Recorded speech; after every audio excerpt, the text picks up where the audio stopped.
Yes, indeed. Welcome to Off the Wire Live. I'm your host, Noella Lynn, aka the Cajun Libertarian. It's been quite a while since I've been on air, so it's glad to be back. We have a lot to talk about in a very short amount of time, so stick around. It's a loaded show, and it's going to be fantastic.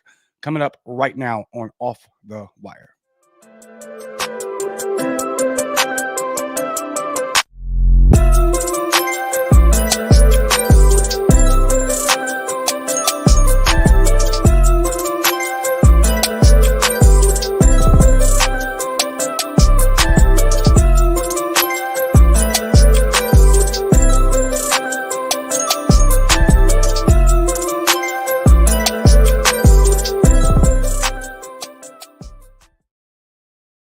Yes, indeed. Welcome back to Off the Wire. I'm your host, Noel Lynn. So before we get started, please like, share, and subscribe to the show. The best way to get the information out there is to share it. Hit the share button. Very easy, minimal effort needed. Um, let's start off with this. I do have an anchor call, and we'll get to in a minute, but I want to talk about something real quick. Every once in a while in history, a piece of art comes along and can potentially redirect the entire trajectory of a country or even multiple countries or an entire movement.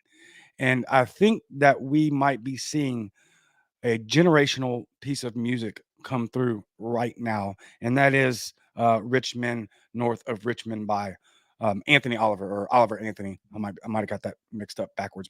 If you haven't heard it already, go check it out. It went stupid viral and it's worth it. It is an absolutely authentic song. It's a grassroots movement, and it's also a fantastic example of exactly why the elites must have top-down control of the internet over what we think, over what we say, over how we communicate, on what we communicate. That's why. Because a simple song of a dude standing in the woods in front of a deer stand with nothing but him and his guitar and his dogs has gone absolutely unbelievably viral. I've never seen anything like it. Now, historically, this is exactly the same thing that we've seen before. And it's exactly why communist dictators must squash and control the arts and entertainment industry. Because you can have a single piece of music, a single painting that can absolutely redirect entire generations, that just comes along and throws a bomb into the mix of dictatorial regimes' plans. And I think that's what's happening with this. And you can know this. Um, sorry, I'm laughing at this comment by the actual response from legacy media, from the mainstream left media. It's unbelievably disgusting. They're in every manner whatsoever possible. They're trying to crush this. They're trying to discredit it because what they cannot have is a unification of the common working citizen of this country, be it black, white, brown, Christian, atheist. It doesn't matter. Every demographic across every platform.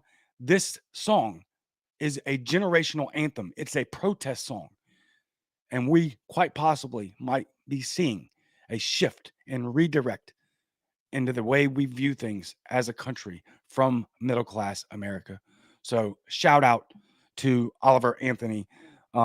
Congrats, brother. That I had more subscribers on my YouTube channel 2 weeks ago than he did. Literally.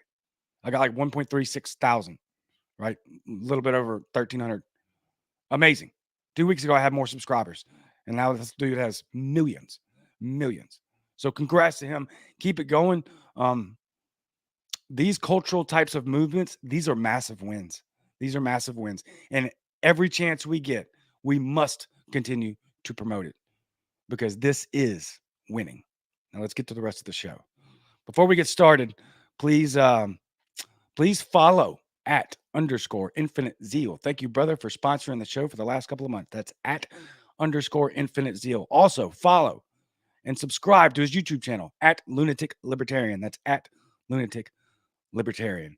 All right, now let's get to the rest of the show. Right now. The game plan of You Are the Power is pretty simple.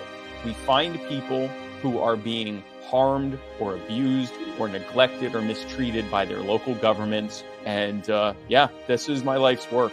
We want to help people. This is something that has already began to affect real change. This isn't some distant, futuristic, utopian dream. It's already happening. It's making its course. It's making waves right now as we speak. If you want to learn how to become an effective activist and then to do actual activism and actually help people now, not wait for, like you said, some distant utopian future where libertarians take over the world and leave everyone alone.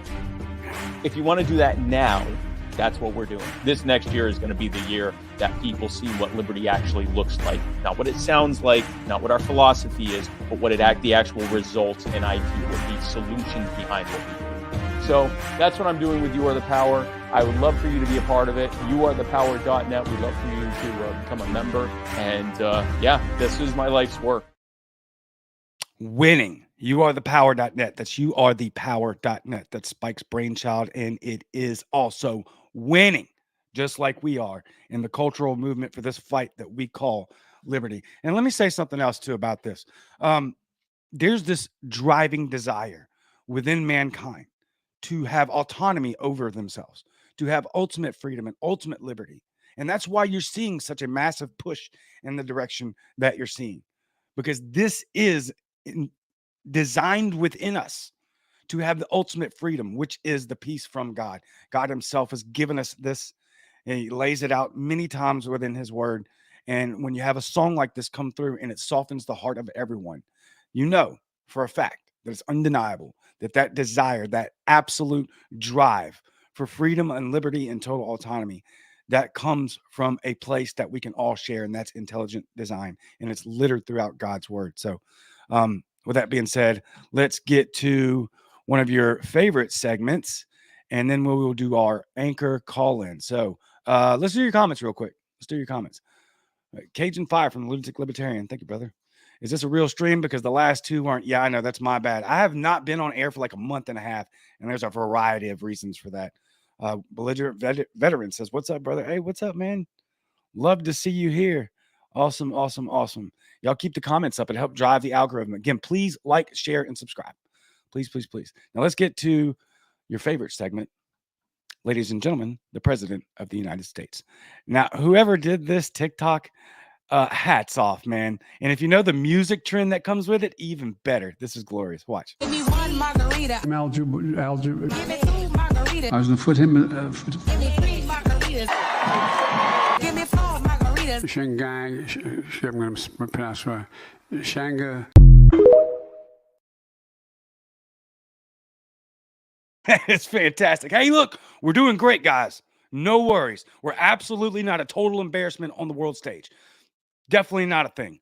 Definitely not a thing. All right, let's get to the anchor call-in real quick because it's a short one and pretty good. I love these anchor call-ins. You can go to my Anchor or my Spotify for podcasters and leave a 60-second message. I'll play it on air. Let's listen. Hey, Noel, what's going on, brother? It's your pal here, Angelo, over from Twitter. So my question for you is this. Do you think the National Libertarian Party has an image problem? If so, please specify. I happen to believe that we have a major problem, and I'm happy to go into detail. Let's talk about it. Awesome. Thank you, Angelo, for the call. And I absolutely love these. You have a good point. Although I do think the biggest imagery or image problem that the LP faces today is actually not even of its own accord. It's not even of its own volition. Most of it comes, and primarily, of course, from the progressive left, is this branding that they've done to the LP for a long time. Just libertarianism as a philosophy in general. They've tainted it badly for years now, especially, and you still see it. I saw it today on Twitter. There was a comment of LP New Hampshire. They were, criticizing pedophilia. Obviously, that's an easy one. Well, 5 years ago, it was easy. Now we're trying to fight to not let it get normalized. Unbelievable. Anyway, and one of the biggest comments that actually ratioed their account was, aren't you the guys that want to change the age of consent laws? These are manufactured. They're not real. So most of the image problem that we do face has nothing to do with us. It's just a narrative that the corporate press, to maintain the power of the duopoly, has shoved into the faces of the average American and make it look like that's who we are. and they paint us as that way. And another popular one you'll see is like, oh yeah, I used to be a libertarian, but then I grew up because I realized other people had feelings or something of that nature. It's absolutely ridiculous. Now, is there obvious problems with the party? Of course, it's made up of, shocker, I know, people. Any entity made up of people is going to have problems, and those problems just need to be worked out. And if they don't get worked out, they don't get worked out. I don't like getting into the LP drama. I'm not even a member. I'm not even a member of my state affiliate anymore. So, I'm a libertarian. That's the philosophy that I embrace. Party politics, not so much a fan. All right. Excuse me. I wanted to get to this. It's very old in podcast standards because I haven't been on for like a month and a half, which is an eternity in podcasts. But I have to talk about this. So this is from the Daily Mail UK from 6/13, so June 13th. Amazon shuts down customers' smart home for a week after delivery driver claimed he heard racist slur through Ring doorbell, even though no one was home. And here's the other catcher. The homeowner was actually black. He wasn't even home. The Amazon driver was also black. The race in this particular instance actually does matter, unfortunately. But this is Orwellian. So get these Ring doorbells off of your house. Do it now. And I believe I did hear a ruling that said that cops can use your Ring footage camera without your consent now. All right. And you're looking at just the most nightmarish, dystopian, Orwellian crap ever. All of dude's house was hooked to his Amazon Echo, as far as I know. We'll read a little bit more. Yeah, it was his Amazon Echo. It shut down his power. It shut down everything, access to his home, all of it. Belligerent veteran says small L libertarian. Like Josie. Yeah, small L, not big L for sure. Get rid of these Ring doorbells. I'm not against having security cameras. That's obviously a good thing. But do not have them hooked to the internet. And this is why. This is just unbelievably horrible. Amazon reportedly shut down a customer's smart home after the delivery driver claimed he heard a racial slur coming through the doorbell, even though no one was home. Brandon Jackson of Baltimore, Maryland, came home on May 25 to find that he had been locked out of his Amazon Echo, which many devices, including his lights, are connected to. He would later learn that Amazon locked him out of his account after a delivery driver dropped off a package the day before. Jackson, an engineer at Microsoft, said, quote unquote, everything seemed fine after the package arrived at his home, and had initially thought he was locked out because someone tried to access my account, repeatedly triggering a lockout. But none of that was true. A representative directed him to an email he received from an executive that provided a phone number to call. When he called the number, he was told in a somewhat accusatory tone that the driver had reported receiving racist remarks from his doorbell. The incident left me with a house full of unresponsive devices, a silent Alexa, and a lot of questions. After reviewing the doorbell footage, he learned the device had given an automatic reply saying, "Excuse me, can I help you?" Incredible. He also showed that the video showed the driver had been wearing headphones during the interaction and must have misinterpreted the message. The next day, he was completely locked out of his account, and it was rendered unusable during their internal investigation. Incredible. So they wouldn't even use the video during the internal investigation. The Baltimore native claimed he had claimed to have sent over video evidence to Amazon and didn't hear back for days. When he did, he was told it would take 2 business days to resolve. Get this stuff off your house. They shut down this man's entire home over a misunderstanding. This is a social credit score. It hasn't come in its full entirety yet. It's not reached its final form in America, but that is very much the essence of a social credit score. Incredible. Yeah, avoid at all costs. Belligerent veteran.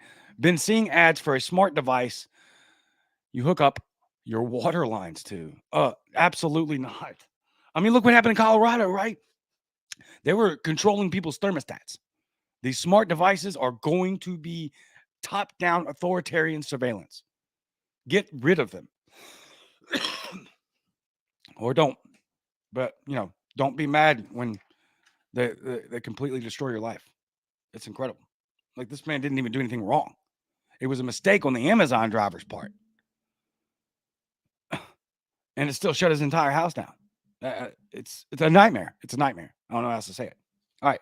Also, U.S. Senate Democrats urge Biden to declare climate emergency. This is from Reuters from July 18, 2022. Senators Sheldon Whitehouse and Jeff Merkley, speaking days after an effort to advance climate legislation failed in the Senate, also called on Biden to use the White House, and I kid you not, quote unquote bully pulpit to draw attention to climate-related crisis in the United States. Quote, it's time for the Biden administration to pivot to a very aggressive climate strategy, end quote, Merkley said. These people are authoritarians. There's no other way to put it. James Madison, fourth president of these United States. Crisis is the rally cry of the tyrant. Look what they did with COVID. What, you don't think they're going to do the same type of garbage when it comes to this manufactured outrage? This is not a crisis. If it were, you wouldn't see financial institutions literally investing in beachfront property.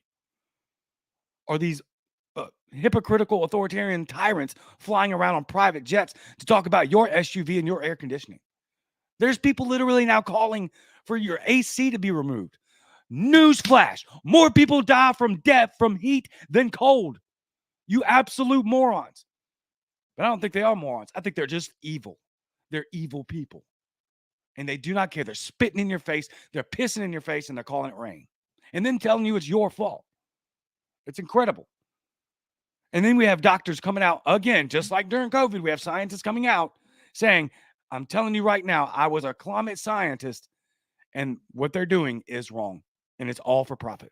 And it's all for fear porn. It's all for fear mongering. It's incredible. Mad Villain. Hard to get rid of the smart meters on your homes. That's a great point. It's him again. Gas meter is now a smart meter. It's incredible. Incredible.